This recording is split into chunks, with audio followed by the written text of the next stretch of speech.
नमस्कार, आप देख रहे यूपी तक और आपके साथ मैं हूं सुषमा। बहन जी आज एक बार फिर से मीडिया के सामने आ गईं और इस बार तो भैया इतना आग बबूला थी वो बीजेपी पर कि पूछिए मत। बीच में तो कानाफूसी हो रही थी कि भाई ऐसा क्या है कि समाजवादी पार्टी पर तो खूब जमकर बरसती हैं, बीजेपी पे काहे नरम नरम रहती हैं ये बहन जी। लेकिन आज जब वो बोली हैं तो जमकर गुस्सा निकाला बीजेपी पर।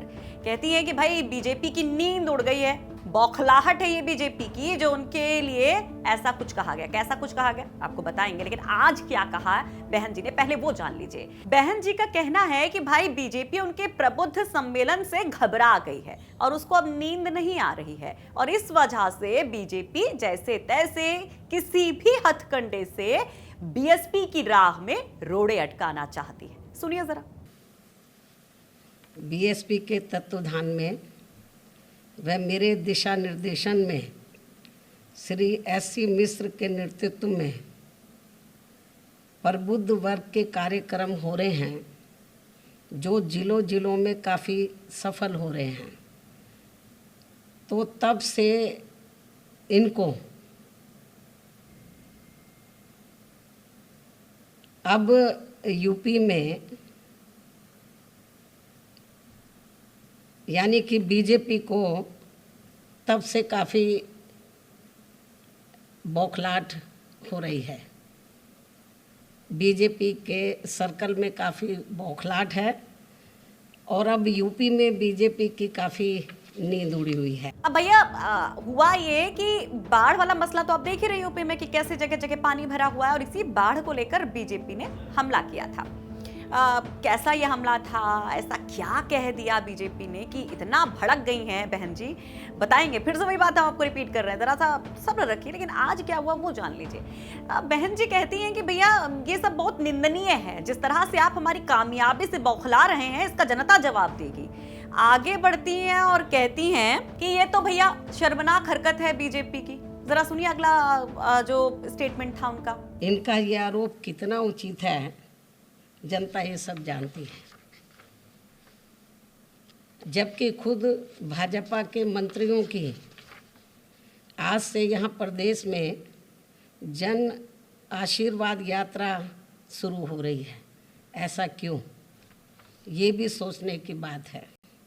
वैसे इनको ये मालूम होना चाहिए कि बीएसपी के लोगों ने सबसे पहले आगे आकर अपने सामर्थ्य के हिसाब से यहाँ कोरोना काल में सरकारी उपेक्षा के शिकार लोगों की काफ़ी बढ़ चढ़ कर मदद की है और इसी प्रकार ये लोग हमेशा बाढ़ पीड़ितों की भी मदद करते रहे हैं और अभी भी बीएसपी द्वारा बाढ़ पीड़ितों की मदद जारी है।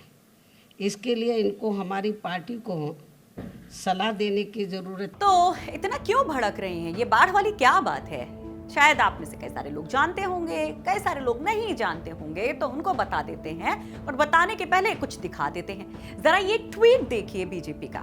तो आप देख रहे हैं कि किस तरह से एक तरफ सत्ता भोगी बताया जा रहा है अखिलेश यादव और मायावती को, दूसरी तरफ योगी जी तो बस सिर्फ कर्म योगी हैं, ये दिखाया जा रहा है। दिखाया ये जा रहा है कि बाढ़ पीड़ितों की मदद के लिए मुख्यमंत्री पहुंच रहे हैं, जबकि अखिलेश यादव तो लाख भर की साइकिल पर सवार होके फर्जी का प्रचार कर रहे हैं और बहन जी तो बस सम्मेलन पे सम्मेलन कर रही हैं। ये कहा गया बस इसी ट्वीट पर बहन जी नाराज हो गई। पहले इस ट्वीट का जवाब ट्वीट के जरिए दिया और फिर आ गई जनता के सामने, प्रेस कॉन्फ्रेंस कर डाली। अब क्योंकि बात आगे बढ़नी ही थी, लाजमी है कि जब गुस्सा आया है तो जवाब दिया जाएगा और जवाब के आगे बढ़कर हमला भी किया जाएगा, तो हमला भी कर दिया गया। दरअसल बीजेपी आप देख रहे हैं कि कैसे जनता का आशीर्वाद लेने के लिए निकल पड़ी है, रथ पर सवार होकर सिपह सालार निकल पड़े हैं और नई पिच तैयार हो रही है जीत के लिए, तो उस पर भी हमला किया। मायावती कहती है कि भाई आप हमको सलाह मत दीजिए, हमको नसीहत मत दीजिए, आप उसको देखिए कि आप क्या कर रहे हैं। ये जो जन आशीर्वाद यात्रा निकाल रहे हैं, इससे बेहतर होता कि आप बाढ़ मदद यात्रा निकालते। सुनिए जरा ये भी। बल्कि बीजेपी की सरकार को अपनी जिम्मेवारी को सही से निभाते हुए तो इनको बाढ़ पीड़ितों की पूरी मदद करनी चाहिए, तो ये उचित होगा। अर्थात केवल हवाई दौरा करने से बाढ़ पीड़ितों की समस्या हल होने वाली नहीं है, बल्कि इनको समय से इन्हें सरकारी राहत सामग्री भी पहुंचानी चाहिए। इसके साथ ही बाढ़ के समय में बीजेपी ने आज से जो अपनी जन आशीर्वाद यात्रा शुरू की है, तो बेहतर होता यदि ये पार्टी अपनी इस यात्रा को बाढ़ पीड़ित मदद यात्रा के रूप में निकालती। साथ ही साथ जब जन आशीर्वाद यात्रा पर बीजेपी के हमला करती हैं मायावती, तो कोरोना का भी जिक्र कर देती हैं।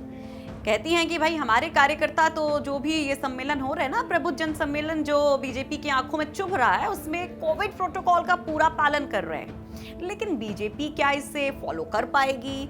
बीजेपी के कार्यकर्ता क्या कोरोना के जो नियम कायदे हैं उनको ध्यान में रखेंगे? सुनिए। जन आशीर्वाद यात्रा में सरकार कितना कोरोना कर्तव्य व नियमों आदि को निभा पाएगी, अब ये देखने की बात है।